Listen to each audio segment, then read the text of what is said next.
ఓం నమ శివాయ శ్రీమాత్రే నమ. నా ఛానల్ వ్యూవర్స్ అందరికీ ధన్యవాదాలు. Welcome to my channel Sri 777 vlogs. ఈరోజు మనం దర్శించేది చాముండేశ్వరి దేవి ఆలయం. ఈ ఆలయానికి ఎలా వెళ్ళాలంటే రుద్రాక్ష మఠం నుంచి కొంచెం ముందుకు వస్తే మహిషాసురమర్దిని ఆలయం వస్తుంది. అక్కడి నుంచి కొంచెం ముందుకు వచ్చి కుడి పక్కకు తిరిగి 10 అడుగులు వేయగానే మనకు చాముండేశ్వరి దేవి ఆలయం అని బోర్డు కనిపిస్తుంది. ఈ ప్రాంతాన్ని పాండవుల గయ అని కూడా అంటారు.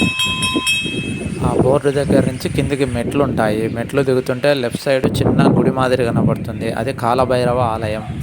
రైట్ సైడ్లో ఒక పురాతన బావి కనపడుతుంది. ఇప్పుడు అది యూజ్ చేయడం లేదు. దాని చుట్టూ మెస్సు కట్టి ఉంటుంది. మరియు ప్రకృతి రమణీయతో ఆహ్లాదకరంగా ఉంటుంది. వందల ఏళ్ల నాటి రాగి చెట్టు, దేవగన్నేరు చెట్టు కనిపిస్తాయి. అలా ముందుకెళ్ళి మెట్లు ఎక్కుతుంటే రాగి చెట్టు కింద పంచముఖ ఆంజనేయ స్వామి విగ్రహం. అటు లోపలికి వెళ్ళగానే అమ్మవారి ముందు హోమగుండం ఉంటుంది. ఆ ముందు చూస్తే చిన్న ద్వారంలో నుంచి అమ్మవారు ఎంతో చూడముచ్చటగా కనపడుతుంది. అమ్మవారు ముందు ఒక శివలింగం కూడా ఉంటుంది. అమ్మవారు వెనక భాగంలో సన్నని ఒక మార్గం ఉంటుంది.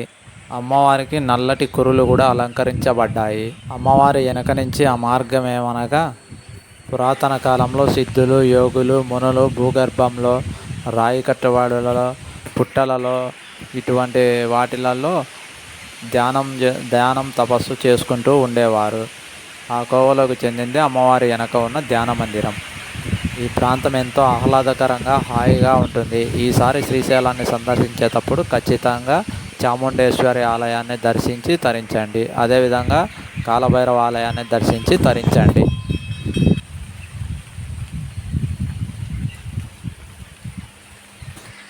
ఈ వీడియో మీకు నచ్చితే లైక్ చేయండి, షేర్ చేయండి.